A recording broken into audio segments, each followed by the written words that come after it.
हमारे प्रतिभागियों को समृद्ध करें, ऐसा आग्रह करती हूँ। जी, बहुत बहुत स्वागत है सर। और दीदी ने स्वागत में मेरा वाला हिस्सा भी और जिस पुस्तक की दीदी बात कर रही थी वो है ब्रजबुलि की भाव संपदा। और कोई भी विद्यार्थी ऐसा नहीं होगा जो अरुण होता सर को न पढ़कर न गुजरता हो। आपकी महत्वपूर्ण पुस्तक ब्रजबुलि की भाव संपदा तो है ही है, इसके साथ ही आधुनिक हिंदी कविता, समकालीन प्रमेय, भूमंडलीकरण, बाजार और समकालीन कहानी, तुलनात्मक साहित्य हिंदी और उड़िया के परिप्रेक्ष्य में, ये कुछ महत्वपूर्ण किताबें हैं। तुलनात्मक साहित्य के आप आधिकारिक विद्वान हैं, बांग्ला, उड़िया और में आपने बहुत महत्वपूर्ण काम किया है। आपको साहित्य अकादमी मध्य प्रदेश द्वारा पुरस्कार भी प्राप्त है और हमारे पीएचडी कमेटी के आप एक्सटर्नल मेंबर भी हैं और मेरे बहुत ही प्रिय, आपका आशीर्वाद मुझे सदैव मिलता रहा है। और सर आपका स्वागत है, बहुत बहुत धन्यवाद। विषय है सर आपका भारत की सांस्कृतिक विरासत, अवधारणा और स्वरूप। बहुत बहुत स्वागत है सर आपका। बहुत बहुत धन्यवाद डॉक्टर राम प्रवेश रजक जी। मेरी आवाज आ रही है? मेरी आवाज आ रही है राम प्रवेश? जी सर आ रही। जी आ रही। जी सर, जी सर। ओके। दरअसल मैम प्रोफेसर राजश्री शुक्ला जो हैं ज्यादा ही मेरी बड़ाई कर दी। हालांकि खेल के पहले जो है एक वार्म अप चाहिए और मैम ने इस तरह से वार्म अप कर दिया, इसके बारे में मैं क्या कहूँ। बहुत बहुत बधाई दोनों समन्वयकों को एमएमपीसी के द्वारा आयोजित इस पुनश्चर्या कार्यक्रम में। और मैंने सोचा कि चूंकि हिंदी साहित्य और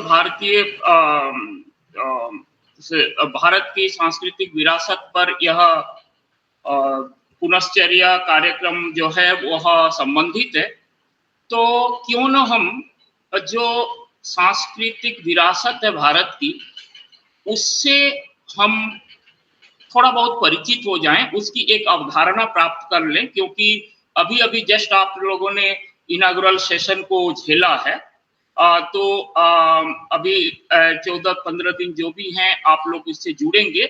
लेकिन मैं बधाई देना चाहता हूं दोनों समन्वयकों को कि एक हमारे समय की जो बड़ी मांग है उस विषय से संबंधित एक उस मांग को पूरी करने के लिए आप में उस भावना को फैलाने के लिए, चेतना को फैलाने के लिए ये बहुत जरूरी है। क्योंकि हम अपनी जड़ों से कटते जा रहे हैं। ओ इंडियन कल्चर, अच्छा वो तो हम, लेकिन ऐसा नहीं है। दरअसल आक्रांत हम होते जा रहे हैं समय से। और 21वीं शताब्दी का जो तीसरा दशक अभी चल रहा है, इसमें तो हमसे बहुत कुछ छीना जा रहा है।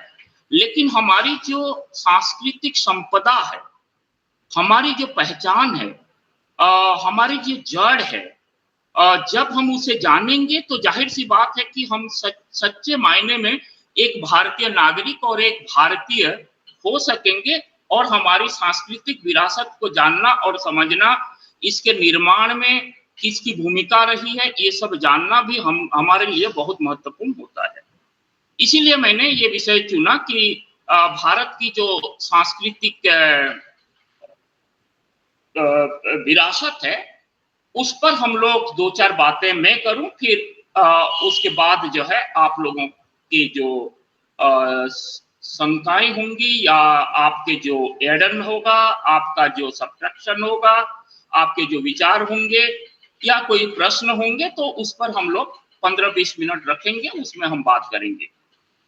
तो मित्रों, सबसे पहले ये जो भारत की सांस्कृतिक विरासत हम जिसे कहते हैं, तो मैं नहीं जा रहा हूं संस्कृति किसे कहते हैं, क्योंकि संस्कृति को जानने के लिए जाहिर सी बात है कि हमारे सामने बहुत महत्वपूर्ण किताब है संस्कृति के 4 अध्याय, जिसकी भूमिका पंडित नेहरू ने लिखी थी और जिसके लेखक हैं रामधारी सिंह दिनकर, राष्ट्रीय कवि हैं। तो सांस्कृतिक विरासत को इसकी अवधारणा को जानने के पहले हम ये सभी जानते हैं, आप लोग सभी जानते हैं, आप लोग सभी अध्यापक हैं, कई वर्षों से पढ़ा रहे हैं। तो ये जो हमारी पुरानी रीतियां होती हैं, रिवाज होते हैं, हमारी जो प्रथाएं हैं, उनके विषय में भी जानना बहुत महत्वपूर्ण है। ये इसलिए क्योंकि इसमें भी ज्ञान निहित होता है और इससे भी एक हमारी समझ विकसित होती है। हमारा भोजन, हमारा पहनावा, हमारी जो भाषाएं हैं, संगीत है, कला है, नृत्य है, संगीत है, कला है, नृत्य है, ये तमाम जो चीजें हैं, ये सभी हमारी संस्कृति के अंग हैं, जो बाद में यानी कालांतर में एक पीढ़ी से दूसरी पीढ़ी तक चलती आई है, संक्रांत होती आई है। ये सभी जो है समय के साथ एक दूसरे के पिरोते हुए, एक दूसरे से पिरोते हुए एक बद्धता आती है, एक लयता आती है, और उससे हमारी भारतीय संस्कृति का जो महत्व है, उसका जो वैशिष्ट्य है, वो प्रतिपादित होता है। तो सबसे पहले मैं ये बताना चाहूंगा कि सांस्कृतिक विरासत क्या है। जब कभी कोई राष्ट्र निर्मित होता है, उस राष्ट्र के निर्माण में उसकी प्राचीन उपलब्धियां भी रहती हैं। प्राचीन उपलब्धियां जो समय के प्रहार से बच जाती हैं, वही विरासत है। अंग्रेजी में इसे हम लीगासी कहते हैं, LEGACY, लीगेसी। तो ये जो विरासत है, संस्कृति का एक महत्वपूर्ण तत्व है, जो पीढ़ी दर पीढ़ी से सामूहिक रूप में अर्जित की जाती है। विरासत को हमें अर्जित करना होता है। जैसे अगर हम उड़ीसा की बात करें, क्योंकि अभी उड़ीसा उड़िया भाषी का कहा गया मुझे, तो आप लोगों ने कोणार्क का सूर्य मंदिर देखा होगा या सुना होगा। इसी तरह विश्व में आपने जो मिस्र का पिरामिड है, उसके बारे में जाना होगा, या अभी अभी प्रयागराज में जो कुंभ मेला हुआ, उस कुंभ मेला के बारे में सुना होगा। तो हमारे यहाँ क्या है, अनेक रीति रिवाज हैं, आस्थाएं हैं, विश्वास हैं, जो कि हमारा जो दैनंदिन जीवन है, उस दैनंदिन जीवन से ये धार्मिक रीति रिवाज, आस्थाएं और विश्वास, ये सब जुड़े हुए हैं। और जब हम वेद की बात करते हैं, वेद, तो आप अपने छोटे बच्चे से भी पूछेंगे तो वो तो बता देगा जो 4 वेद हैं वगैरह वगैरह। तो उससे भी हम अपनी विरासत के कुछ उदाहरण पा सकते हैं। एक महत्वपूर्ण फ्रेज है जिसमें कहा गया है कि हम भारत के लोग। तो जब हम भारत के लोग कहते हैं, तो यहाँ एक एकता और हमारी सांस्कृतिक पहचान, हमारा सरोकार और हमारी नागरिकता, ये सभी चीजें हम भारत के लोग फ्रेज में भरा हुआ है। तो भारत की सांस्कृतिक विरासत केवल सबसे अधिक प्राचीन विरासतों में ही नहीं है, बल्कि ये सर्वाधिक विस्तृत और विविधतापूर्ण विरासतों में से एक है। ये मैं बताना चाहता हूं आज आपको कि हमारी जो सांस्कृतिक विरासत है, वो केवल प्राचीन विरासतों में से एक नहीं है, रादर यह जो है सर्वाधिक विविधतापूर्ण विरासतों में से एक है। तो इसके संपूर्ण इतिहास में तमाम जो संस्कृतियां हैं और उसके जो लोग हैं, तो हुआ यह है कि वो कभी स्थायी रूप में तो कभी अस्थायी रूप में भारत के संपर्क में आते रहे और इसे एक विविधतापूर्ण विशिष्ट भारतीय संस्कृति का स्वरूप प्रदान करते हुए यहां आकर स्थायी रूप में कुछ बस गए हैं। और इससे क्या हुआ, केवल इससे आप लोग ये ना समझे कि हम लोगों ने आदान किया, नहीं, अगर हम लोगों ने उनके सांस्कृतिक पहलुओं के कुछ महत्वपूर्ण चीजों को लिया तो वे हमने दिया कि नहीं, उससे भी बड़ी बात है कि हमारी जो सांस्कृतिक विरासत है, हमारी जो सांस्कृतिक पहचान है, हमारी संस्कृति के जो महत्वपूर्ण अंग हैं, उससे वे प्रभावित हुए और वे उनकी रग में, नस नस में वो चीजें भी बस गई। तो भारत की जो संस्कृति है, इसमें अनेक जीवन पद्धतियों का समन्वय है।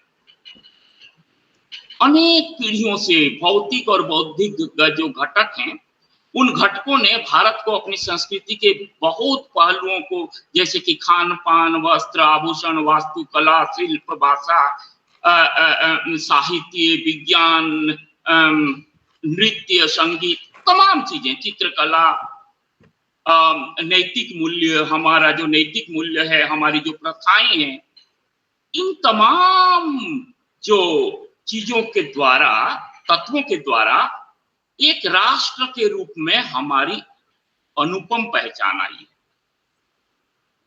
और इन मुद्दों को स्पष्ट करना आज के वक्तव्य से हमारा मुख्य उद्देश्य होगा।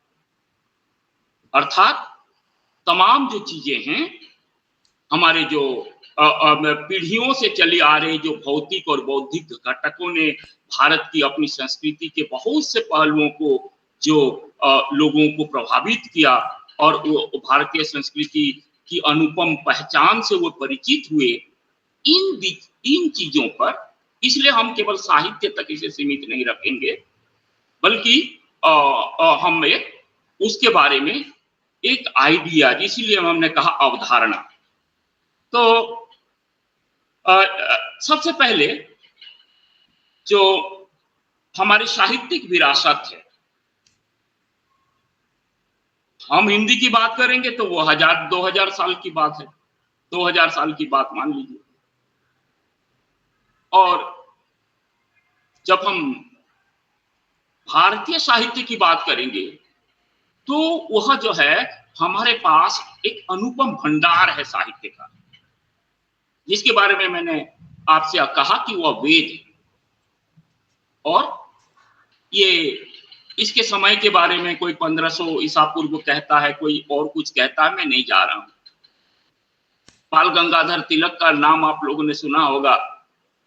उन्होंने जो खगोल शास्त्रीय साक्ष्य के आधार पर वेदों का प्रारंभिक भाग की रचना काल ईसा के जन्म से बहुत पहले वो उन्होंने स्वीकार किया, उसमें हम नहीं जा रहे हैं वेदों की उस कालखंड में। लेकिन वेद जो है वह भारतीय साहित्य का महत्वपूर्ण अंग है। और वेद, आप लोग जानते हैं, वेद का अर्थ होता है ज्ञान। वेद का सामान्य अर्थ होता है ज्ञान। इसमें संपूर्ण ज्ञान मौखिक रूप से सुनकर पीढ़ियों तक सुरक्षित रखा जाता रहा।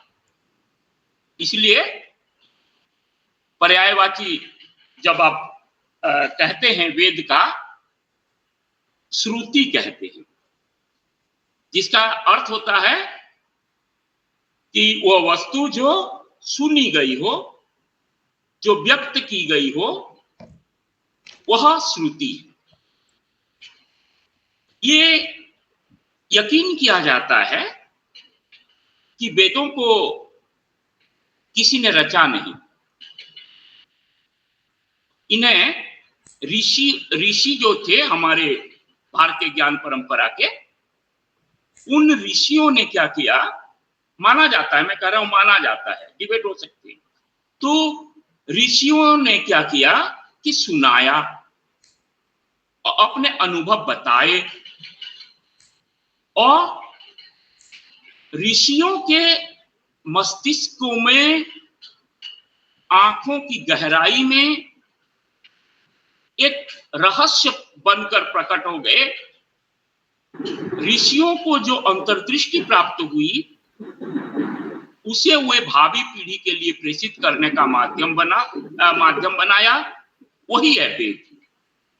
यानी वेद जो ऋषियों ने, मुनियों ने अपनी अंतर्दृष्टि के साथ प्राप्त की, उसे आने वाली पीढ़ियों के लिए, आने वाले समय और समाज के लिए साझा करना चाहा, और उनके द्वारा मौखिक रूप से जो कुछ सुनाया गया था, किसे सुनाया गया? जी नमस्कार। शिष्यों ने सुना, नमस्ते। शिष्यों ने उन्हें ग्रहण किया, इसीलिए वेदों का दूसरा नाम हम जानते हैं श्रुति है। यानी जब हम भारत की सांस्कृतिक विरासत की बात करते हैं, तो उस सांस्कृतिक विरासत में साहित्य वाला जब पाठ आता है, उस पाठ में हम वेदों को छोड़कर अगर हम चले जाते हैं केवल अपभ्रंश काव्य में, तो जाहिर सी बात है कि हम भारतीय सांस्कृतिक विरासत को के साथ सही न्याय नहीं कर पा रहे हैं। ऋग, यजुर, साम, अथर्व 4 वेद जानते हैं आप सभी, और ऋग्वेद को माना जाता है कि ये सबसे प्राचीन धर्म ग्रंथ है, ये एक विरासत है, और ये विरासत केवल और केवल भारत की नहीं है, ये विरासत संपूर्ण मनुष्यता की है। वेदों पर जितना काम हम भारतीयों ने किया है या अतीत में किया था, उससे बहुत अधिक काम जर्मनी और अन्य देश के विद्वानों ने किया। ऋग्वेद क्या है? प्रार्थनाओं की रचना है। यजुर्वेद क्या है? यज्ञ संबंधी संस्कारों की विवेचना है। सामवेद जो है वो ऋग्वेद के भाग की पुनरावृत्ति है, और सामवेद विशेष रूप से संगीत से संबंधित है। ये संगीत से क्यों? इसका यज्ञ के जो संस्कार होते हैं, उपयुक्त अवसर आते हैं, उसमें गान किया जाता है। अथर्व वेदों की विषय वस्तु वो समस्त ज्ञान है जो बाद में विज्ञान के रूप में जाना गया, और ये भी है कि जो मानव व्यवहार के संदर्भ के लिए चारित्रिक आदर्श और नैतिक नियमों के रूप में इसका भी महत्वपूर्ण स्थान है। अर्थात ये 4 वेदों ने अपने अपने ढंग से विश्व मानवता को जो पाठ पढ़ाया है, उसी के अवदान को हम भुला नहीं सकते। प्रत्येक वेद जो है 2 भागों में विभाजित है, मंत्र और ब्राह्मण। मंत्र भाग को संहिता के नाम से भी जाना जाता है। ब्राह्मण क्या है? वो जाति नहीं है। ब्राह्मणों में क्या है? यज्ञ संबंधी जो पूजा विधियां हैं उसकी जानकारियां। तो पूजा विधियों से संबंधित जो संस्कार होते हैं, उसकी जो व्याख्याएं होती हैं, वह वेदों में उसका भी उल्लेख है, और इसे ध्यान में रखकर वहां संकेत के तौर पर था। तो बाद में क्या हुआ कि उपनिषदों की रचना हुई, और उपनिषदों को जीवन और जीवन के बाद परवर्ती कालखंड की जो विकट समस्याएं हैं, जो उलझने हैं, जो अंतर्द्वंद हैं, उसके समाधान के लिए दार्शनिक दस्तावेज के तौर पर उसे हम देख सकते हैं। इस प्रकार से हम कह सकते हैं कि वेदों में जीवन धारण ही नहीं, जीवन दर्शन ही नहीं, और तमाम जो जीवन की शैली है, जीवन में हमारे आचरण व्यवहार आदि हैं, इन तमाम चीजों का सांकेतिक रूप में उसमें उल्लेख है। ये जो संहिता है, संहिता भी कई भागों में विभाजित है। एक भाग मंडल कहलाता है, मंडल सूक्तों में विभाजित है, और एक सूक्त में अनेक ऋचाएं होती हैं, मंत्र ऋचाएं होती हैं। इसी प्रकार से अगर हम वेदों के बाद दूसरे ग्रंथों में आते हैं तो वह है भगवत गीता। ये तो महाभारत का एक अभिन्न अंग है, जो आप सभी जानते हैं कि श्री कृष्ण भगवान विष्णु के अवतार हैं, और राजकुमार योद्धा अर्जुन के बीच में परस्पर ज्ञान चर्चा के रूप में निबद्ध है वो। दोनों को यह वार्ता युद्ध भूमि के मध्य हुई थी, और इसमें आप जानते हैं उसे, राही मासूम राजा का महाभारत पढ़ा न भी होगा तो महाभारत के जो धारावाहिक हैं, राही मासूम राजा द्वारा लिखित जो संवाद हैं, उससे आप इतना तो समझ गए होंगे कि जब कौरवों और पांडवों के बीच में युद्ध होने वाला था, और अर्जुन ने कहा कि जरा रथ को बीच में रखिए ताकि मैं देख सकूं कि दोनों पक्षों में कौन कौन योद्धा हैं। तो उस समय जो श्री कृष्ण ने जो कहा था जीवन तथा मृत्यु के बारे में, कर्तव्य के बारे में, भक्ति के बारे में, ज्ञान ध्यान वैराग्य के बारे में, इसमें आने वाली समस्याओं के बारे में, और इसमें आने वाली उन समस्याओं के समाधानों के बारे में, अर्थात इसकी मूल अवधारणा क्या है? मूल अवधारणा जो मैं समझता हूं कि मनुष्यता और कर्तव्य की पूर्ति के लिए त्याग जरूरी है, भक्ति जरूरी है।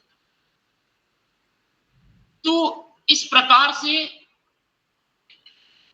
श्रुति से होते हुए, स्मृतियों से चलते हुए जब हम गुजरते हैं, श्रीमद् भागवत गीता तक आते हैं, इसके बाद हमारे सामने जो साहित्य आता है वह है पुराण।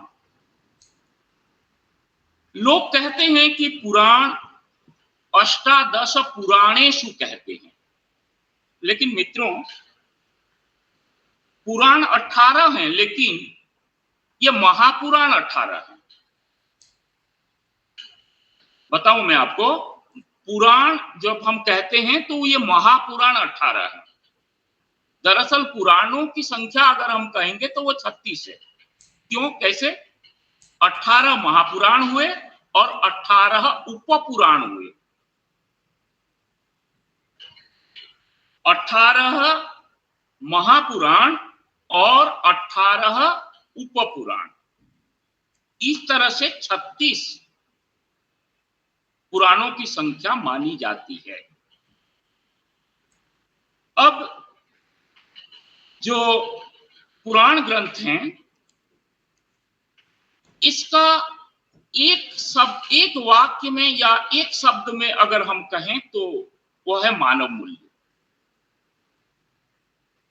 तमाम उदाहरण आते हैं और उन उदाहरणों के द्वारा प्रमुख मानव मूल्यों की व्याख्या करने वाली ऐतिहासिक घटनाओं और महापुरुषों की जो कहानियां संग्रहित हैं वह महापुराण और उपपुराणों में है। अब हम अगर बुद्ध धर्म में जाते हैं, क्योंकि हम ही ने इसका, हमारे देश से ही इसका उद्गम हुआ। बुद्ध धर्म की जो जातक कथाएं हैं और जो जैन साहित्य है, इन दोनों पर विचार करते हैं तो एक तरफ बुद्ध भगवान और दूसरी तरफ महावीर स्वामी, या भगवान महावीर भी कहते हैं आप लोग। तो उनके जो अनेक अवतारों के संदर्भ में चर्चा है, उन चर्चाओं से परिपूर्ण है बौद्ध धर्म ग्रंथ और क्या कहते हैं जैन धर्म ग्रंथ। इन्हें केवल धार्मिक ग्रंथ कहना गलत होगा, इसलिए क्योंकि यहाँ जो मानवीय संबंधों को दर्शाने वाले जीवन मूल्यों की विवेचना है, दैट इज वेरी इंपॉर्टेंट। देखिए, मैं चूंकि आप लोग सभी मुझे उम्मीद है कि साहित्य से जुड़े हुए हैं, तो एक कृति जब रची जाती है, वह कृति अपने कालखंड के लिए नहीं रची जाती है। अगर वह कृति कालजयी है, महत्वपूर्ण है, उल्लेखनीय है, तो वह युगों तक उसमें निहित अगर कोई संदेश है, अगर कोई लक्ष्य है, वो देने की क्षमता है। समय बदलेगा, समाज बदलेगा, लेकिन ऐसी कुछ चीजें होंगी जो कि बदलते परिदृश्य में भी अपनी महत्ता और अर्थवत्ता वह कृति नहीं खोती है, तब वो रचना कालजयी होती है। तो इन्हें हम केवल धार्मिक ग्रंथ, कथा, कहानी इस रंग से न देखकर, चूंकि इनमें मानवीय संबंधों की चिंता है, मानवीय संबंधों के आदर्श को सामने रखा गया है, जीवन मूल्यों को स्थापित करने की चिंता और सरोकार है, इसलिए चाहे वह वैदिक काल हो, परवर्ती वैदिक काल हो, पुराण काल हो, तो इसमें हम इस प्रकार से चीजों को देख और परख सकते हैं। और इस दृष्टि से जब हम कहते हैं तो हमारे जो प्राचीन ग्रंथ हैं, उन ग्रंथों की बहुत बड़ी भूमिका है, जिनमें दो चीजें अभी तक हमने देखा: आदर्श की स्थापना, मानव मूल्य की स्थापना और मानवीय सरोकार, मानवीय रिश्ता को मजबूत करना। इन तमाम चीजें भी हम अपने प्राचीन ग्रंथों से पाते आए। भारत की सांस्कृतिक विरासत को जानने के लिए हमें विभिन्न कालों में जो एक धूम रही है षट दर्शन की, षट दर्शन मतलब 6 फिलोसॉफी, 6 दर्शन, और ये जो दर्शन है सत्य के दर्शन के रूप में जाने जाते हैं। जैसे गौतम ऋषि का न्याय, कणाद का जो है वैशेषिक, कपिल मुनि जी का सांख्य, पतंजलि का योग और जैमिनी का मीमांसा शास्त्र। इसके साथ साथ जो छठा है वह व्यास का यानी बादरायण का वेदांत। तो हमने शुरू में कहा था कि ज्ञान विज्ञान की बातें भी इसमें समाहित है। अब जब हम न्याय और वैशेषिक निर्माण के अणु सिद्धांत पर आधारित धर्म ग्रंथ पर बात करते हैं, सांख्य चेतना में आत्मा और अचेतन पदार्थ को रचना का मूल तत्व स्वीकार करते हैं, योग में मन और शरीर पर नियंत्रण की व्याख्या करते हैं, मीमांसा में वैदिक धर्म पद्धतियों का जो समर्थन है उसे देखते हैं, और वेदांतों में वेदों का सार तत्व जो निहित है, उपनिषदों पर आधारित है, उसे देखते हैं। इन तमाम चीजों को भुलाकर हम भारतीय सांस्कृतिक विरासत को कैसे जान और समझ सकेंगे? इसलिए जो हमारी जीवन पद्धति है, उस जीवन पद्धति के नियामक माने जाने वाले आधारभूत धर्म ग्रंथों के अलावा प्राचीन भारत की काल और स्थान निरपेक्ष कुछ और भी साहित्यिक कृतियां हैं। जैसे जिनका संस्कृत में बैकग्राउंड होगा उन्होंने संस्कृत में पढ़ा होगा, जिन्होंने संस्कृत नहीं पढ़ी है वो हिंदी में पढ़ा होगा। विष्णु शर्मा ने पंचतंत्र लिखा, कल्हण ने राजतरंगिणी लिखी, बाणभट्ट ने कादंबरी, कालिदास ने मेघदूत, चाणक्य ने अर्थशास्त्र, पाणिनि ने अष्टाध्यायी और भरत ने नाट्यशास्त्र। ये सूची आप जब ध्यान में रखेंगे तो देखिए कृतियां हैं। आप इसे माने तो साहित्यिक कृतियां कहें, व्याकरणिक कृतियां कहें, नाट्यशास्त्र को काव्यशास्त्री कृति कहें, तो तमाम तरह की जो विज्ञान की शाखाएं हैं, जैसे औषधि, शल्य चिकित्सा, चरक, सुश्रुत की संहिताएं, परामिहिर का एस्ट्रोनॉमी यानी खगोल शास्त्र, बृहत संहिता जिसे आप कहते हैं, यह है हमारी सांस्कृतिक विरासत जो एक शताब्दी से लेकर आने वाली कई हजार वर्षों की शताब्दियों तक इस विरासत को हम जान समझ रहे हैं, पा रहे हैं। कुछ समय पहले भारतीय इतिहास में मुगल शासक भी साहित्य के महान पोषक रहे। उन्होंने इसके विभिन्न अंगों के विकास के लिए जरूर महत्वपूर्ण प्रेरणाएं भी प्रदान की। ये काम सम्राटों ने किया तो बादशाहों ने भी किया। तो बाबर और जहांगीर ने अपने संस्मरण में ये उल्लेख किया है कि हुमायूं की माता से लेकर औरंगजेब की प्रसिद्ध पुत्री जबुन्निसा तक कला और साहित्य के संरक्षण में अपनी भूमिका निभाई। तमाम शाही हरमों की जो बेगमें थीं, उन्होंने भी कला और साहित्य के संरक्षण के लिए अपना योगदान दिया। अकबर के संरक्षण में अनेक विचारक और विद्वान पैदा हुए और उन्हें अकबर ने प्रमोट किया। अकबर के दरबार में कवियों और साहित्यकारों की विद्वत सभा एकत्रित होती थी। अबुल फाजल अकबर के मित्र थे, दार्शनिक थे, सलाहकार थे, जिन्होंने दीन ए इलाही की रचना की।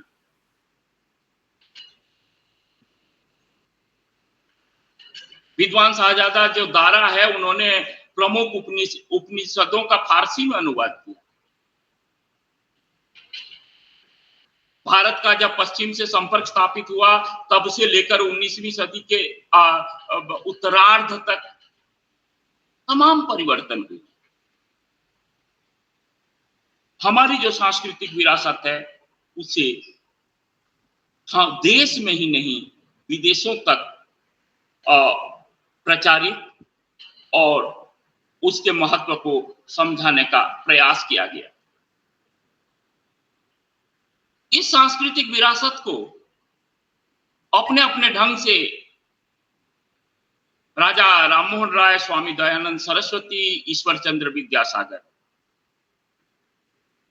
दो नाम तो अभी आगे, स्वामी विवेकानंद, 3 नाम,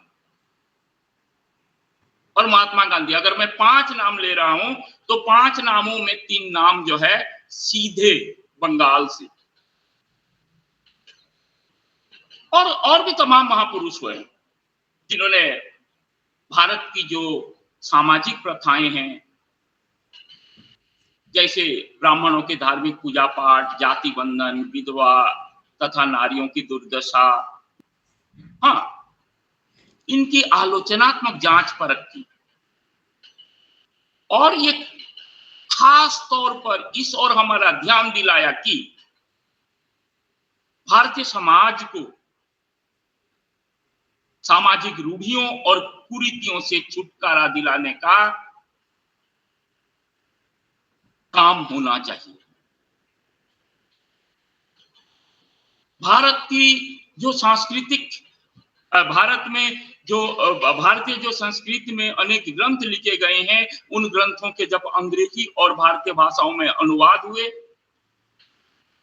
तो इस सांस्कृतिक विरासत का व्यापक प्रचार और नवीन विचारधारा और पाश्चात्य विचार को किस तरह से प्रभावित किया, यह एक अलग विषय है। तो चाहे वह राष्ट्रीय भावना हो, देशानुराग हो,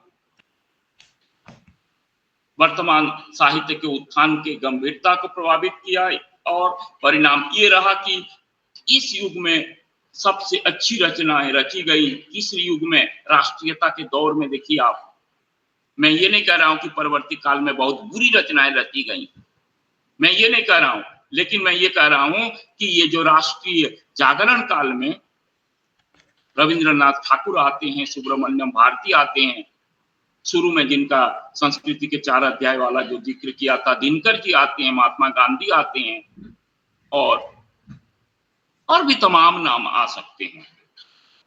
ये सभी बड़े रचनाकार थे जिन्होंने भारतीय सांस्कृतिक विरासत को अपनी रचना के माध्यम से,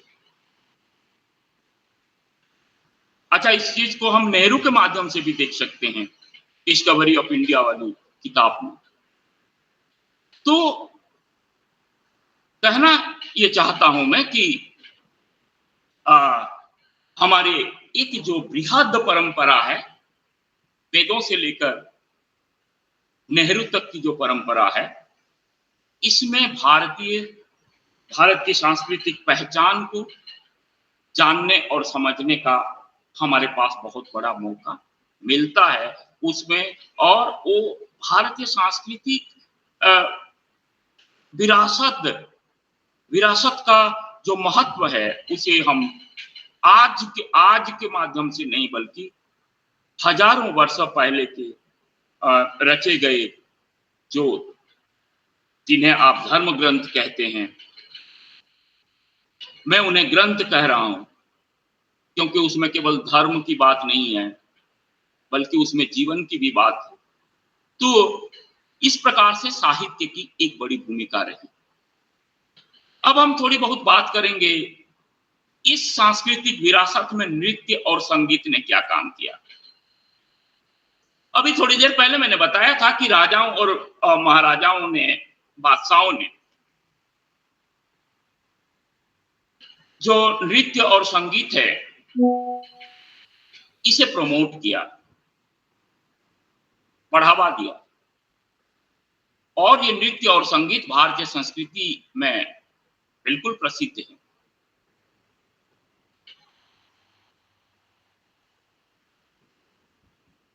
ये अगर हम बहुत पीछे न भी जाएं तो 18वीं सदी के आसपास मोहम्मद शाह ने संगीत को विशेष रूप से संगीत का विशेष रूप से संरक्षण किया। एक संगीतकार थे अदारंग और सदारंग। जो लोग वीणा में रुचि रखते हैं जरूर इन दोनों वीणा वादकों का नाम सुना होगा। तंजौर जो दक्षिण में है, तंजावुर कहते हो आप लोग, तो उसके राजा तुलाजी वो खुद एक मजे हुए संगीतकार थे। उन्होंने भी बड़ी उदारता के साथ संगीतज्ञों को संरक्षण दिया और संगीत पर एक पुरानी पुस्तक है, संगीत सारामृत।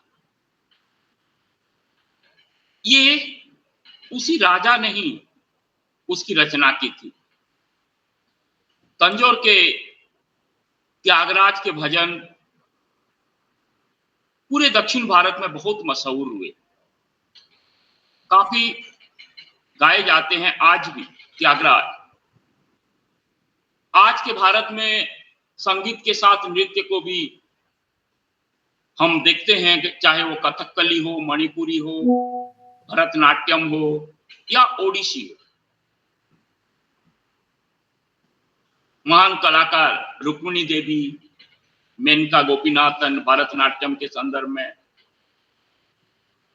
राजकुमार प्रिय गोपाल मणिपुरी में, रघुनाथ पाणिग्राही, संयुक्ता पाणिग्राही ये दोनों ओडिसी में, और इनके गुरु जो हैं वो गुरु केलुचरण महापात्र ने नृत्य और संगीत दोनों को अखिल भारतीय स्तर पर विदेशों तक में बहुत प्रसिद्धि प्रदान की, भारत में सिखाया।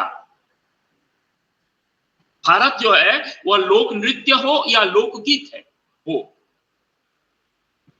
इन दोनों क्षेत्र में अत्यधिक संपन्न है। एक तरफ शास्त्रीय नृत्य फल फूल रहे हैं तो दूसरी तरफ लोक नृत्य फल फूल रहे हैं। शास्त्रीय नृत्य को उस ढंग से अगर आप प्रमोट नहीं कर रहे हैं, लेकिन लोक नृत्य को खूब बुनाया है और बेचा है और खूब मुनाफा कमाया है, लोक नृत्य और लोकगीत को, लोक धुन को, आपके सिनेमा की दुनिया ने हर प्रसिद्ध फिल्म जो है आप देखेंगे उसमें जो लोक धुन है और लोक धुन में जो गीत रचे जाते हैं वो किस प्रकार से उस फिल्म को हिट बनाती है। नृत्य की बात हो रही है तो फिर भील नृत्य है, संथाल नृत्य है, कजरी है, अहीर है, छऊ नृत्य उड़ीसा का है। ये लोगों के केवल मनोरंजन नहीं कर रहे हैं, बल्कि लोगों को कि हमारी विरासत कैसी है नृत्य के संदर्भ में। हाँ, मैं ये मानता हूं कि उसमें कुछ संस्कार किया जाता है, कुछ उसमें कुछ एड ऑन होता है, वो कुछ थोड़ा बदले जाते हैं, हो सकता है, लेकिन वो हमारी सांस्कृतिक विरासत की पहचान है। आपने वीर नृत्य का, आदिवासी लोगों के नृत्य का, कर्मा का नाम सुना होगा।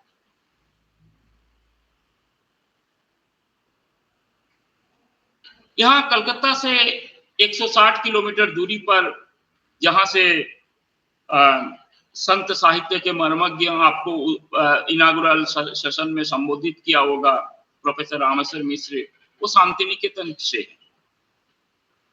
और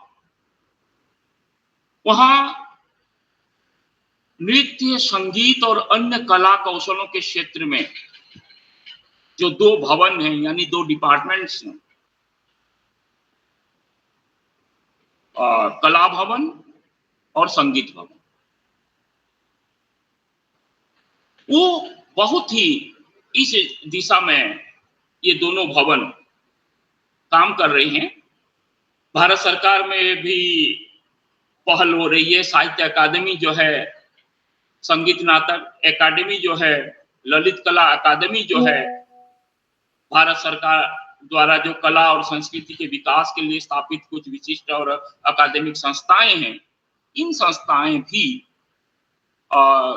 कला, संगीत, नृत्य और ललित कला हो या अन्य कलाएं हो, उसके संवर्धन और विकास के लिए काम कर रहे हैं, ताकि जो भारतीय सांस्कृतिक विरासत को जानने और समझने का जो नई पीढ़ी है, जो समय समय के बाद जो पीढ़ियां बदलती जा रही हैं, उन पीढ़ियों के लिए भी यह महत्वपूर्ण है। तो ये संगीत के क्षेत्र में और नृत्य के क्षेत्र में हमने बात की। इसी संबंध में एक और चर्चा मैं करना चाहूंगा, कला और चित्रकला। अजंता और एलोरा बहुतों ने देखा होगा, उसकी गुफाओं में देखा होगा, और उसी तर्ज पर ग्वालियर के बाघ की गुफाओं की दीवारों और छतों पर बनी जो चित्रात्मक कलाएं हैं वो कितनी आकर्षक हैं, इसके बारे में आप लोग जानते हैं।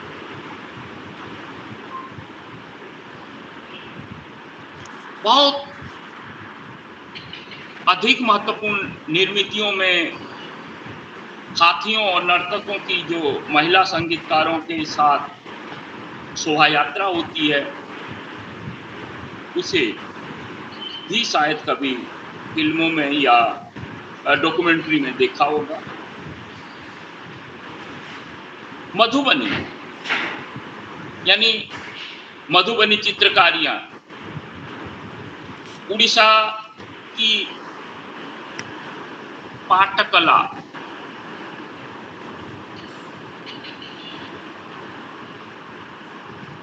पट्टवस्त्र, प्राचीन कला कौशल और चित्रकारी के ढेर सारे उदाहरण आप पाएंगे।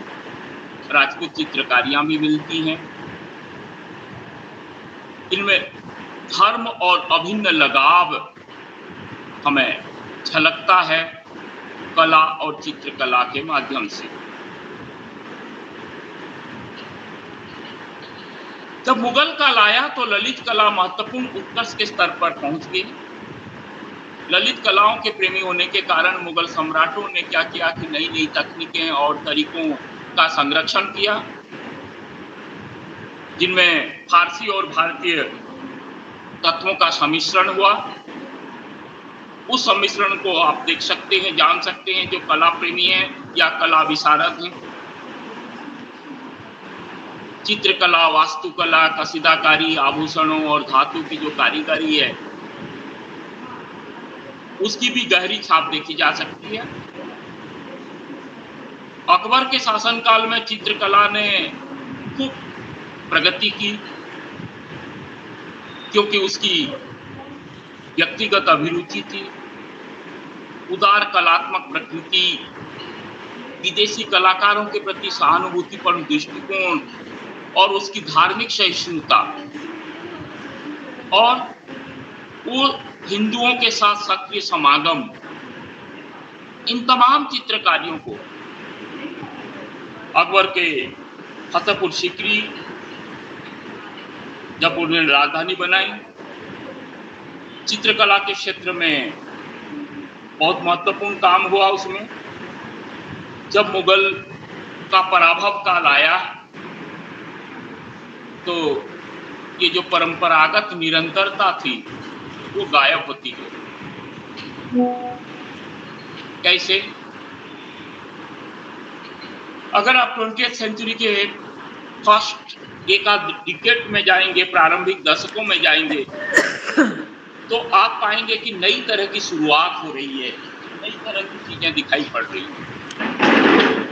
तो उसमें कुछ परिवर्तन आया, लेकिन इस संदर्भ में बंगाल में जब पुनर्जागरण हुआ, फिर धीरे धीरे देश के अन्य भागों में उसका प्रसार हुआ, तो इसमें दो कलाकारों के नाम हमारे सामने आते हैं जिन्होंने चित्रकला के क्षेत्र में अंतर्राष्ट्रीय ख्याति प्राप्त की, और उनकी ख्याति के साथ भारतीय संस्कृति की विरासत भी जुड़ी हुई है।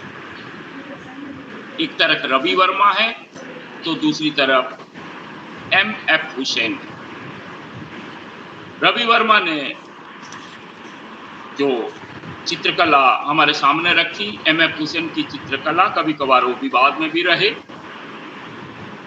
लेकिन चित्रकला के क्षेत्र में जो अंतर्राष्ट्रीय ख्याति प्राप्त की भारतीय चित्रकला को लेकर उन्होंने विदेशों में, देश के साथ साथ विदेशों में जो अपना नाम अर्जित किया, उसके मूल में भी हम पाते हैं क्या कि भारतीय कला और चित्रकला के माध्यम से उन्होंने भारतीय सांस्कृतिक विरासत को प्रचार तथा उसका महत्व स्थापित किया।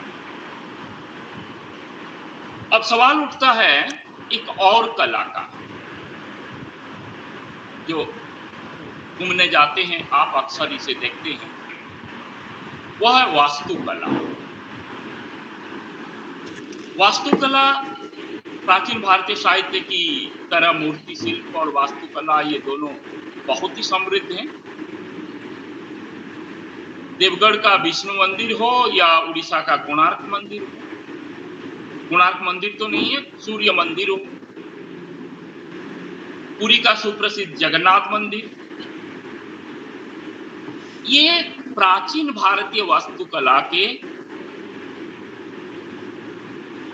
लिए एक एक रत्न के समान। आपने देखा होगा कि जो बुंदेलखंड में हल्के पीले रंग और रंगीन बलुई पत्थरों से बने खजुराहों के मंदिर आज भी हैं। प्राचीन भारत की वास्तुकला का वो सबसे सुंदर उदाहरण है। माउंट आबू अगर आप कभी गए हैं तो वहां जो जैन मंदिर है,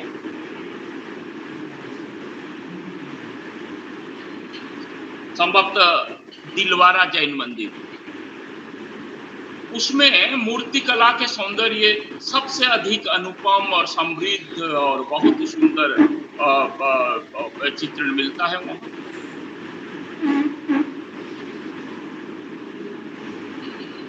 भारतीय वास्तुकला के क्षेत्र में विशेष महत्व रखने वाले ये जो नाम हमने गिनाए, चाहे वो खजुराहो या अभी जो जैन माउंट आबू का दिलवारा जैन मंदिर, ये वास्तुकला के क्षेत्र में बहुत महत्वपूर्ण उल्लेख हैं, जो हमारी सांस्कृतिक विरासत को, हमारी संस्कृति की विशिष्टताओं को वास्तुकला के माध्यम से प्रेरित करते हैं। और जो उड़ीसा के मंदिरों में अगर आप जाएंगे, जो पत्थरों की खुदाई आप देखेंगे, चाहे वो सूर्य मंदिर कोणार्क हो, लिंगराज मंदिर यानी शिव जी का मंदिर जो भुवनेश्वर में हो, उन पत्थरों की खुदाई से, और बहुत प्राचीन मंदिर है। पुरी का जगन्नाथ मंदिर के अलावा ये जो लिंगराज मंदिर है, मुक्तेश्वर मंदिर है, राजा रानी मंदिर है,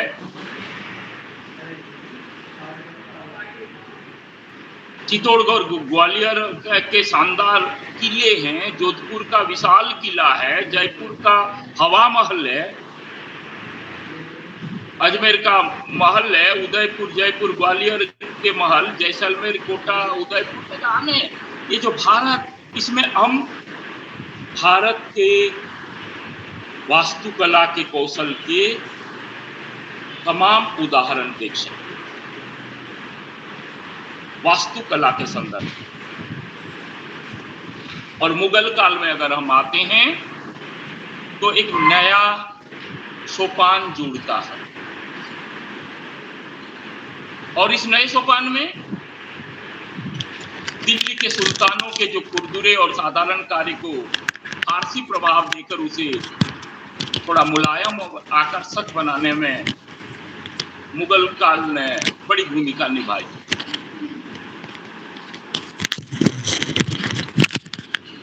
कोई आप में से कोई एक जन जो है ना, हेलो, आप में से कोई एक ये कर रहे हैं, बार बार डिस्टरबेंस हो रहा है। किसी का अनम्यूट हो गया है, कृपया उसे म्यूट कर दें। हाँ, तो हम वास्तुकला की बात कर रहे थे, मुगल काल में वास्तुकला की बात कर रहे थे।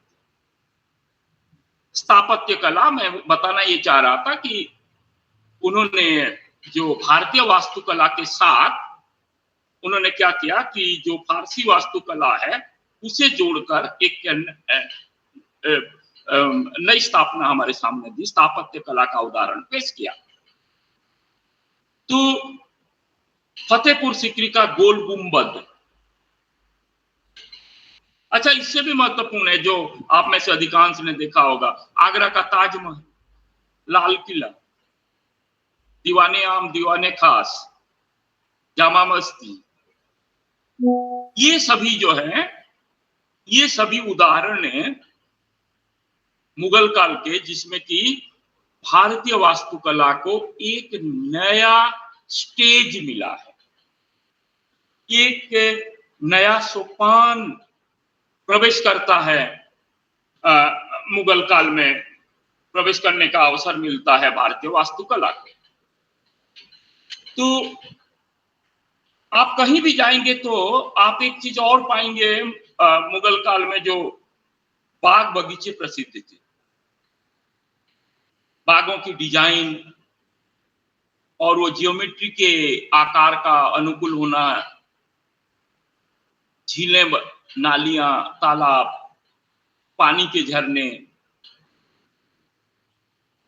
ये जो कभी मुक्त रूप में बनाए गए या कभी उसे संरक्षित किया गया, इस प्रकार से, या फिर जो चबूतरों का निर्माण किया गया, ये सभी वास्तुकला के मुगल काल की खूबियां हैं, जो जिन्हें हम भारतीय सांस्कृतिक विरासत से बाहर नहीं कर सकते। औपनिवेशिक काल में पाश्चात्य वास्तुकला की शैलियां खूब प्रचलित हुई और पूरे देश में उसका प्रसार हुआ। भारतीय वास्तुशास्त्र में दो भिन्न कलाकारों के समूह प्रकट हुए। पहला जो है हमारे पास जो है उसका पुनर्जीवित करने वाला समूह, यानी स्वदेशी समूह, जिसने वास्तुकला को पुनर्जीवन करने के लक्ष्य को लेकर आगे बढ़ना चाहा। और दूसरा जो है सो कल्ड प्रोग्रेसिव, तथाकथित प्रगतिशील और पाश्चात्य नामों की ओर झुकाव था उसका। हालांकि दूसरे की तरफ लोगों का झुकाव पता नहीं क्यों विभिन्न कारणों से अधिक रहा। हम कलकत्ते से बोल रहे हैं और यहां का विक्टोरिया मेमोरियल नई दिल्ली इंजीनियरों द्वारा डिजाइन किया गया था। पाश्चात्य वास्तुकला के विस्तार के बावजूद तमाम जो भारतीय राजकुमार हैं और नवाबों ने परंपरागत भारतीय शैली के भवन तैयार किए।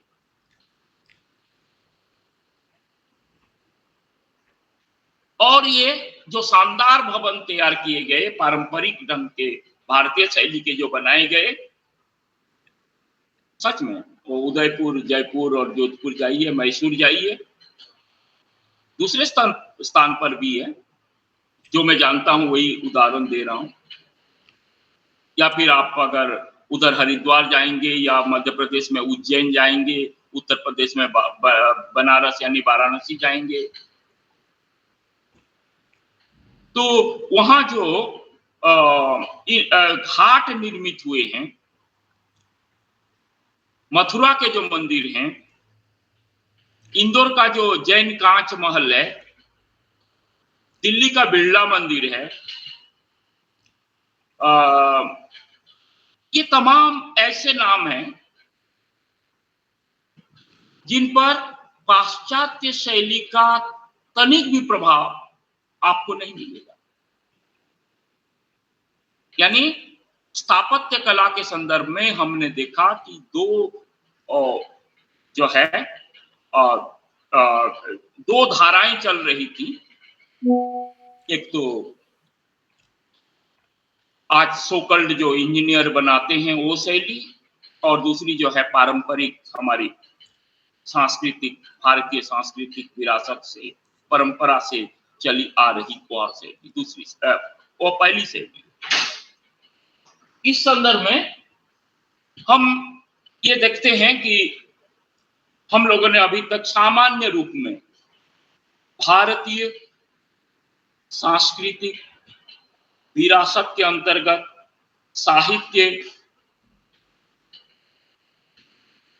नृत्य, गीत, कला, चित्रकला, स्थापत्य कला यानी जो वास्तुकला कहते हैं, इसके बारे में बिल्कुल ही सतही जानकारी आपके सामने रखी।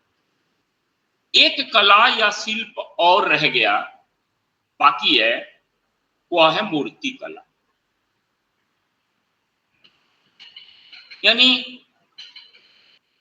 जो शिल्पकार होते हैं, शिल्पकार समूह ने मूर्तियों के जो भौतिक सौंदर्य है, उनकी मुख मुद्राओं की प्रभाविता है, इस पर खूब ध्यान दिया गया। विष्णु, शिव, बुद्ध, देवी देवताओं की जो मूर्तियां बारीकी से हर चीज को ध्यान में रखकर ये मूर्तियां तराशी जाती हैं।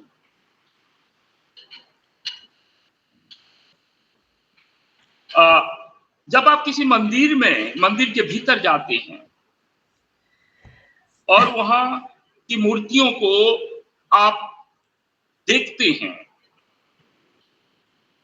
तो आप अगर कला प्रेमी हैं, मूर्ति कला के प्रेमी हैं, तो उन मूर्तियों के निर्माण में एक लयात्मकता होती है, उसे आप जान सकते हैं, देख सकते हैं, या फिर उस लयात्मकता को देखने के बाद आपके अंदर भक्ति भाव तो आता ही होगा, लेकिन उससे बड़ी बात है कि सौंदर्य की जो चेतना है आपके अंदर, वह सौंदर्य की चेतना भी विकसित होती है।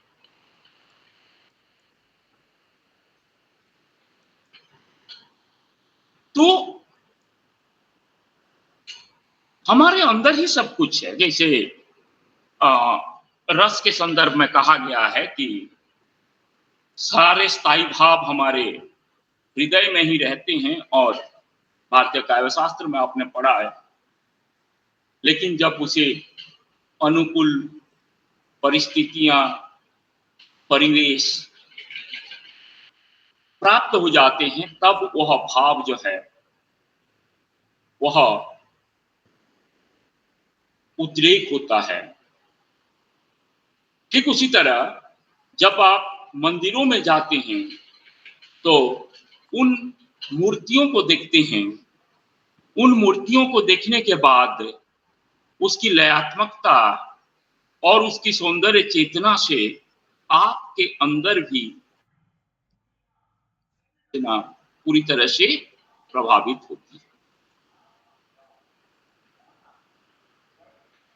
एक शब्द आया था जीवन मूल्य, और ये जो जीवन मूल्य है हमारे,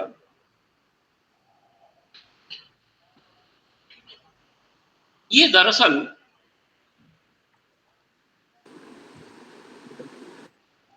हमारे पथ प्रदर्शक होते हैं।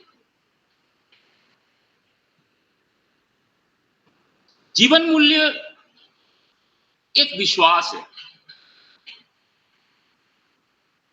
और जीवन मूल्य बताता है कि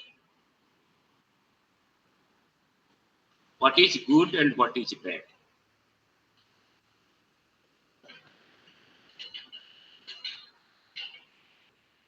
इससे स्पष्ट होता है कि क्या महत्वपूर्ण है और क्या उपयुक्त है और क्या करणीय है, क्या अकरणीय है।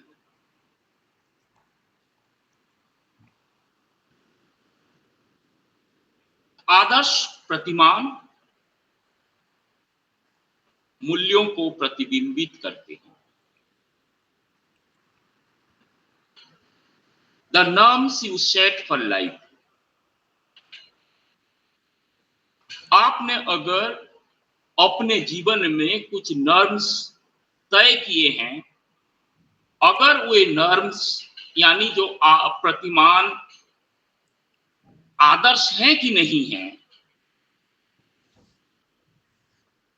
उसी के हिसाब से आपकी जीवन पद्धति होगी।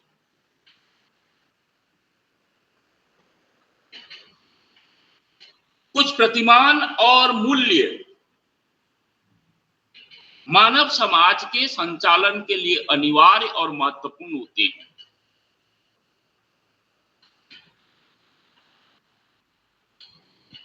जब हम प्राचीन भारत के जीवन मूल्य और चलन के संदर्भ में देखते हैं, जब ये रीतियां और चलन, जब शादियां, धार्मिक रीति और भाषाओं के प्रयोग को हम देखते हैं, तो जैसे मैं एक उदाहरण देता हूं। कई जैसे विवाह उत्सव होता है, कन्यादान, अग्निस्थापना, होम, पाणी ग्रहण, सप्तपदी, ये धार्मिक संस्कार है। परंपरागत विवाह पद्धति में इनका पालन होता है। इसके अलावा लोकाचार है, यानी समुदाय या समाज में चलन में है आई हुई कुछ रीति रिवाजें होती हैं जिनका हम पालन करते हैं। अगर हमें नहीं पता है तो जो हमारे बुजुर्ग होते हैं, बड़े बुजुर्ग होते हैं, उनसे हम सलाह लेते हैं ताकि चलन पीढ़ी दर पीढ़ियों से जो प्रचलित हैं, जो चलन जो चलते आ रहे हैं, उसका हम पालन कर सकें। सभी मानव समाजों में अपने अपने धार्मिक रीति रिवाज की मान्यताएं होती हैं। भारतीय समाज को अगर हम देखें तो उसमें धार्मिक रीतियों, रीति रिवाजों पर कुछ अधिक और ऊंचे दर्जे पर बल दिया जाता है। देवी देवताओं को दैनिक पूजा के अतिरिक्त चलते रास्ते, उत्सवों, तीर्थ यात्राओं, असंख्य रीति रिवाज।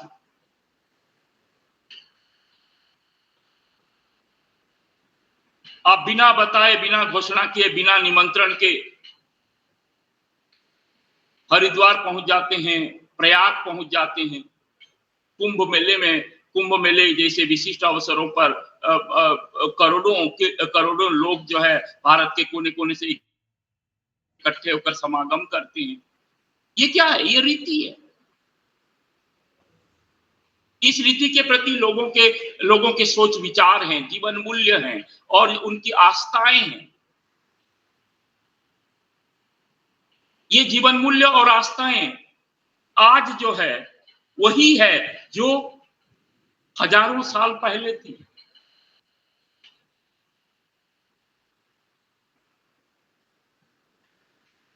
ये जीवन मूल्य करता क्या है? जीवन मूल्य हमें समन्वय की ओर आगे बढ़ाता है। ये जीवन मूल्य हमें करता क्या है? एक्टिव बनाता है। क्या करने के लिए एक्टिव? किसके लिए? समन्वय के लिए, ताकि आपस में तालमेल बना रहे, मेल भाव बना रहे, सौहार्द स्थापित।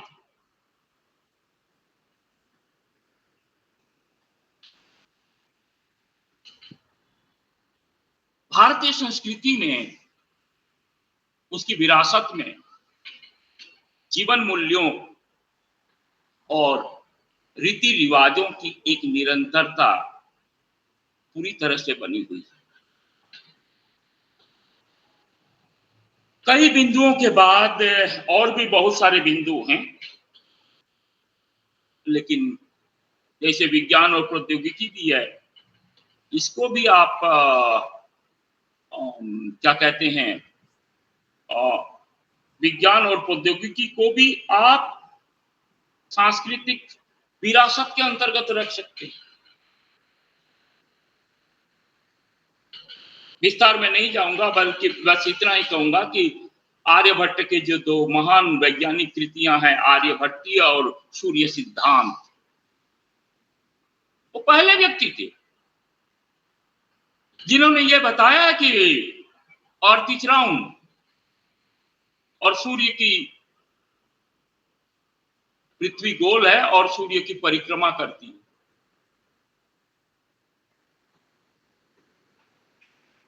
और चंद्र ग्रहण, सूर्य ग्रहण, उनके कारणों का विश्लेषण, और आर्यभट्टीय में क्या है, एल्जेब्रा, ज्योमेट्री, एरिथमेटिक, ट्रिकोनोमेट्री, और सबसे बड़ी बात है फाइंडिंग आउट ऑफ जीरो, शून्य की धारणा। तो जब हम भारत की सांस्कृतिक विरासत की पर बात कर रहे हैं, तो हम विज्ञान और प्रौद्योगिकी को भी नहीं भुला सकते, उसकी भी भूमिका है। उस भूमिका के बिना, उसके उल्लेखनीय योगदान के बिना हम नहीं कर सकते हैं। मैं उसमें डिटेल में नहीं जा रहा हूं। तो मित्रों, बताना ये चाहता हूं मैं संक्षेप में कि भारत की सांस्कृतिक विरासत अत्यंत संपन्न नहीं, समृद्ध है। और इसके विभिन्न पहलुओं, साहित्य, वास्तुकला, मूर्ति, चित्रकला, शिल्पकला, संगीत कला, नृत्य कला, विज्ञान और प्रौद्योगिकी को बिना जाने हम भारतीय सांस्कृतिक विरासत को अच्छे तरीके से नहीं समझ सकते।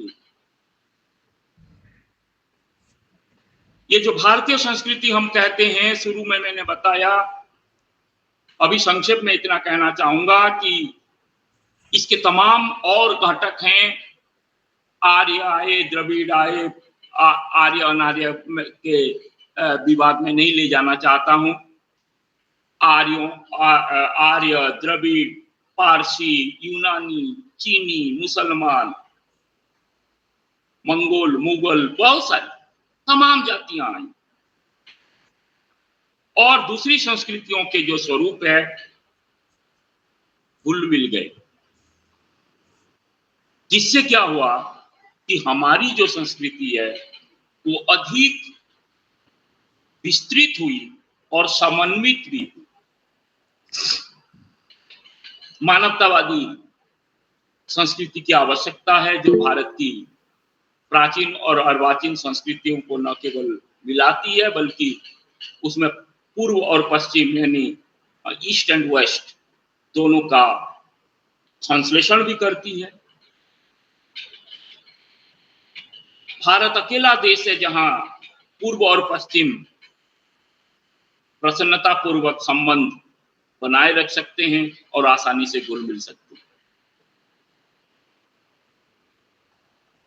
जरूरत इस बात की है कि हम अपनी सांस्कृतिक विरासत को जानें, समझें, उसके महत्व को आकलित करते हुए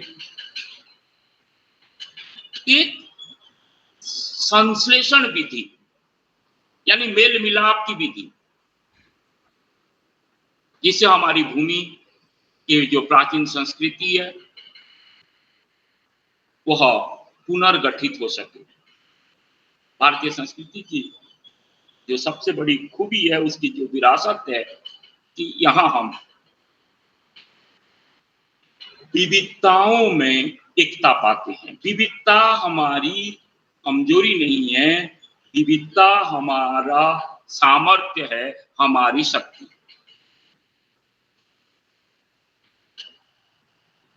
इस वैविध्य को खत्म करने के लिए खूब प्रयास हो रहे हैं, और ये प्रयास भूमंडलीकरण के बाद तो खूब हुआ, जोरों से हुआ, कि ये डाइवर्सिटी नहीं रहे, लेकिन डाइवर्सिटी ही हमें इंडियन बनाती है। तो हम कहना ये चाहता हूं अंत में कि एक संपन्न विरासत हमारी है, और उस विरासत को समाप्त करने वाली स्थितियों का सामना करने के लिए हमें अपनी सांस्कृतिक विरासत को जानना, समझना और हृदयंगम करना बहुत बहुत आवश्यक है। समय की कमी है, हो गई। विज्ञान और प्रौद्योगिकी को छोड़ने के बावजूद एक आध कोई सवाल हो तो आप कर सकते हैं, अन्यथा दूसरे वक्तव्य के लिए आदरणीय मैडम राजश्री जी और प्यारे राम प्रवेश आप लोगों को आगे ले जा सकते हैं।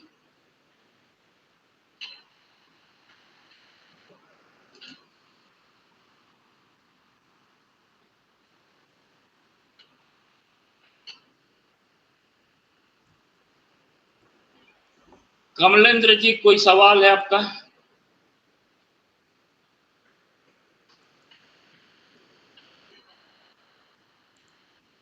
किसी बात से विरोध है आपका?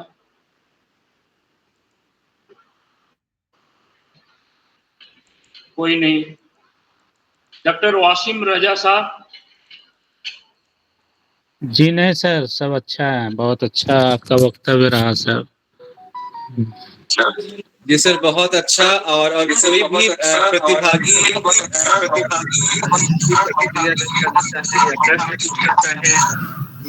या जो भी आपकी जिज्ञासा हो, आप जरूर सर से साझा करें।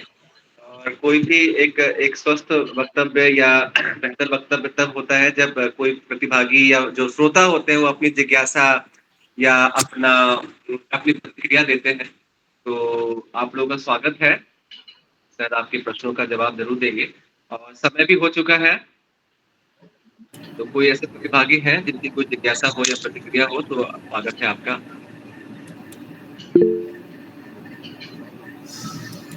खैर, चलिए, बहुत बहुत धन्यवाद। और चूंकि कमेंट्स में बहुत लोग लिख रहे हैं इस व्याख्यान, और बहुत ही गंभीर रहा। नए रूपक को सर आपने खोला, चूंकि आप इस प्रकार के ही वक्ता हैं और पूरे भारतवर्ष में एक प्रखर वक्ता के रूप में आपका परिचय है, लोग आपको इसी तौर पे जानते हैं।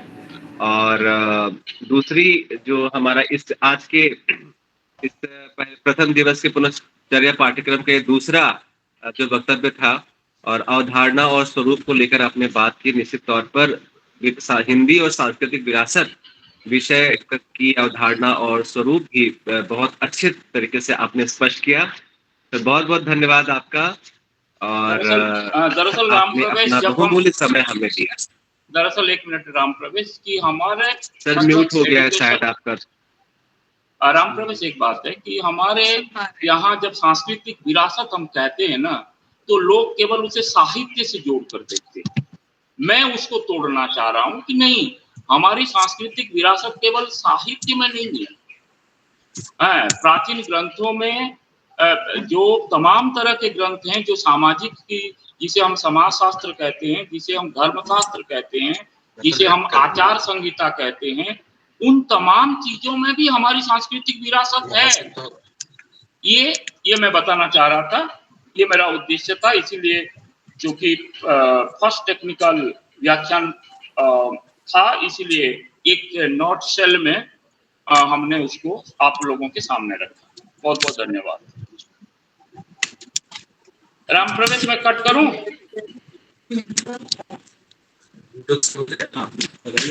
इजाजत है मुझे? सर थोड़ा मुझे भी साउंड की आवाज नहीं आ रही। आप सुन पा रहे हैं राम प्रवेश? सर मेरा एक प्रश्न है। हाँ नीरू डॉक्टर नीरू वाला कुछ पूछना चाह रहे हैं। सर मैं ये पूछना चाह रही थी कि इस रिफ्रेशर कोर्स के दौरान हमें कोई फीडबैक भी भरना है? हाँ बिल्कुल, आपको भरना पड़ेगा। सर फीडबैक का लिंक लास्ट में शेयर करेंगे या इन बिटवीन, लंच से पहले या लंच के बाद, या फिर? नहीं, लास्ट में देते हैं जनरली। ये तो संयोजक महोदय ही तय करेंगे, और महोदया जो हैं या तो राजश्री मैम, नहीं तो राम प्रवेश जी करेंगे। जी ठीक है, थैंक यू सर। ठीक है सर, बहुत बहुत धन्यवाद सर आपका। और अभी एक प्रश्न पूछना था सर, मेरी एक जिज्ञासा है। बिल्कुल स्वागत है, पूछिए। प्रीति, हाँ जी प्रणाम सर। नमस्ते। मैं डॉक्टर प्रीति कुमारी, पटना यूनिवर्सिटी से। सर मेरा प्रश्न ये है कि आपने सांस्कृतिक विरासत को लेकर जितनी भी बातें बताई वह बहुत ही बहुआयामी थी और बहुत ही ज्ञानवर्धक थी। आपने लास्ट में जो कहा, मैं भी वही सोच रही थी कि साहित्य की बात हो रही है और आप नृत्य संगीत सबको जोड़ रहे हैं, लेकिन आपने कहा कि यह मिथक मैं तोड़ना चाहता हूँ। ये बहुत अच्छा लगा सर मुझे। सर लेकिन आपने जो हवा महल या फिर मुगलों द्वारा बनाए मूर्ति कला, स्थापत्य कला, इन सब की बात कही, तो मेरी ये जिज्ञासा है कि क्या हम अपनी ज्ञान परंपरा की जब बात करते हैं, अपनी सांस्कृतिक विरासत की, तो मुगलों द्वारा जो स्थापित किया गया उसे भी हम अपनी सांस्कृतिक विरासत में सम्मिलित कर सकते हैं, या फिर जो हमारे भारतीयों ने ही किया उससे? नहीं मैडम उस मुगल काल में भी दीदी अपना फोन इनसे एक बार देवाशीष उसमें जो आर्टिस्ट हैं वो केवल पूरी तरह से पारसी को तो नहीं अपना रहे, उसमें भी भारतीय कला संस्कृति को, वो मतलब भारतीय परंपरा को का भी उसमें सम्मिश्रण होगा। I am not an artist. अगर मैं आर्टिस्ट होता तो कहता कि नहीं, ये पारसी तक है, जो कला मर्मज्ञ होते हैं ना मैडम, तो वो बताते। क्योंकि मुगल काल में हुआ है, इसलिए उसे हम अलग कर देंगे, ये जो है ये कहना गलत होगा। मैं समझता हूँ गलत होगा, क्योंकि उसमें भारतीय कला संस्कृति के भी अंग जुड़े हुए। ऐसा नहीं है कि पूरा का पूरा पारसी शैली में ही सब कुछ हुआ हो, क्योंकि कहाँ निर्मित हो रहा है ये जरूरी है, और निर्मित करने वाले कौन है, किस वातावरण में हो रहा है। और अगर नहीं भी हो, 1% भी नहीं हो, 0% भी नहीं हो, कुछ भी नहीं हो, लेकिन भारतीय संस्कृति क्या करती है, आप डॉक्टर प्रीति कुमारी में जो बेहतर है अरुण होता उसे स्वीकार करेगा। ठीक उसी तरह भारतीय संस्कृति क्या करती है, यूनानी संस्कृति में अगर कुछ बेहतर है तो उसे हम लेंगे। और ये जो हम ले रहे हैं, ये जो ये ठीक नदी के पानी की तरह आदान प्रदान की चीजें। तो इसीलिए हमारी देखिए, शक आए, हुन आए, जो मैंने मंगोल आए, ये जो मैंने कहा, क्या उन लोगों ने हमको दिया, हमने भी उनको दिया। तो आदान प्रदान वाली चीजें चुकी हैं, इसीलिए हम उसको भारतीय सांस्कृतिक विरासत में ही रखेंगे। तो एक टर्म समन्वय, मेल मिलाप बढ़ाना, दूरी बढ़ाना तो 1 मिनट में बढ़ा देंगे, लेकिन मेल मिलाप बढ़ाने की जो बात है, उस दृष्टि से मैंने मुगल कालीन कला, नृत्य, संगीत आदि को भी शामिल करने का प्रयास किया। तभी भारतीय संस्कृति की जो विरासत है। जी हाँ, बोला जाए। धन्यवाद सर। मैं सहमत हूँ। अरुण, मैं आपसे सहमत हूँ। आप और मैम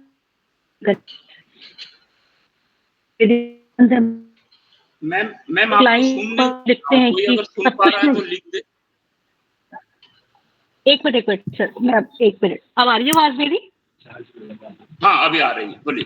आ रही है मेरी सर? चार्ज है ये। हाँ सर, मैं आपकी बात से सहमत हूँ। आपकी बात से सहमत हूँ। आपने कहा कि हम सब को समेटने का हमारे भारतीय जो भी हमारी विरासत है उसमें करने का। मुझे अशोक का फूल एक निबंध है हजारी प्रसाद द्विवेदी का, उसमें वो एक पंक्ति लिखते हैं और कहते हैं कि सब कुछ में मिलावट है, सब कुछ में मिलावट है, शुद्ध है केवल जिजीविषा, यानी जो मनुष्य की जीने की इच्छा है वही शुद्ध है, बाकी सब चीज में मिलावट है। तो भारतीय संस्कृति जो यहाँ पे शक आए, हूड़ आए, पहलव आए, जो भी डायनेस्टीज यहाँ पर आई, उन्होंने अपना शासन किया, जाहिर सी हम हिंदी भाषा को तक को हम शुद्ध हिंदी नहीं कह सकते, उसमें कितनी मिलावट है। जब हम भारतीय ज्ञान परंपरा की बात करते हैं तो हमारे इस विरासत में सब कुछ मिला हुआ है, वही हमारा एक अपना कह सकते हैं एक बहुत बड़ा आउटपुट है। धन्यवाद। बहुत अच्छा, क्योंकि हम देखिए भाषा या संस्कृति तब समृद्ध होती है जब उसमें एडप्टेशन का मामला भी होगा। अगर हम एडॉप्ट करना नहीं जानते हैं तो फिर कैसी होगी। बिल्कुल आपने सही उदाहरण दिया। और राम प्रवेश जी भी उसी हिंदी भवन से आए हुए हैं जहां बैठकर अशोक के फूल, शिरीष के फूल लिखा करते थे हजारी प्रसाद द्विवेदी जी, और मैंने भी वहीं से पढ़ा है। और संयोग कैसा है देखिए कि आदरणीय रामेश्वर मिश्र जी भी वहीं से हैं। बहरहाल बहुत अच्छा लगा आपका ये उदाहरण देना, बहुत बहुत धन्यवाद। जी बहुत अच्छा सर। साझी संस्कृति भारत की खूबसूरती। बिल्कुल बिल्कुल, बहुत अच्छा। ठीक है, अब मैं राम प्रवेश, इजाजत है भाई? जी सर ये हमारे प्रतिभागी आपको इजाजत दे दें कि उनके और प्रश्न और जिज्ञासा ना हो। तो मुझे लगता है प्रश्न बहुत अधिक है। और अच्छा, ये कम्मो खटिक मैम है, उन्होंने हैंड रेज किया है। अगर आपका कोई प्रश्न है तो बिल्कुल पूछिए। कम्मो खटिक मैम। जी सर, मेरा प्रश्न है कि सांस्कृतिक विरासत को आज के संदर्भ में भाषा से कैसे जोड़ के हम देखेंगे? भाषा तो उसकी पहचान है किसी भी विरासत के लिए, किसी भी चेतना के लिए। तो अभी जो बात हो रही थी मिलावट या समन्वय की जो बात हो रही थी, जैसे जैसे भाषा का विकास होता है तो उसी में हम हमारी जो क्या कहते हैं, हमारी जो हिंदी, खड़ी बोली हिंदी ही अगर हम कहें तो उसमें मतलब ये नहीं कि केवल तत्सम शब्द हैं और तद्भव शब्द हैं, देसी शब्द हैं। अब एक विदेशज जिसे आप कहते हैं, आगत शब्द कहते हैं, तो भाषा के माध्यम से ही हम सांस्कृतिक विरासत को जान समझ सकते हैं। कम्मो जी जानती हैं कि जब तक हम चुप रहते हैं तब तक हम दूसरे को ये नहीं बता पाते हैं कि हमारी सांस्कृतिक पहचान या विरासत क्या है। लेकिन कम्मो जी ये जरूर जानती हैं कि जैसे ही हम जुबान खुलते हैं तो हम 2-4 वाक्य भी बोल लेते हैं।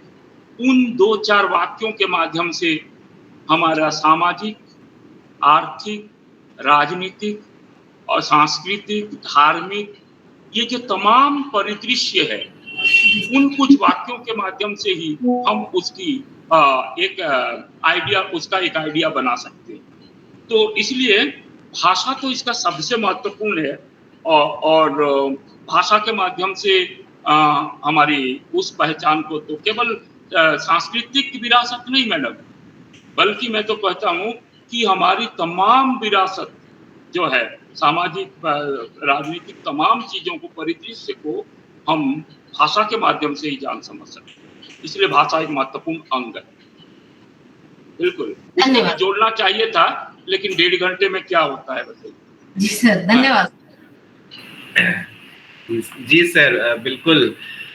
इतना महत्वपूर्ण विषय है कि इस पर 1.5 घंटे बिल्कुल थोड़ा सा कमी है। तो बहुत बहुत धन्यवाद सर आपका, आपने हमारा निवेदन स्वीकार किया और अपने महत्वपूर्ण वक्तव्य से सभी को जो है मुझे लगता है आज के दोनों व्याख्यान जो हुए, इन्हीं व्याख्यानों से मतलब छोटी छोटी शाखाएं निकलेंगी और 14 दिनों तक चलेंगी, है ना। एक एक विषय इन दोनों व्याख्यानों में निकला है और उन्हीं को पकड़ पकड़ के अगले जो वक्ता होंगे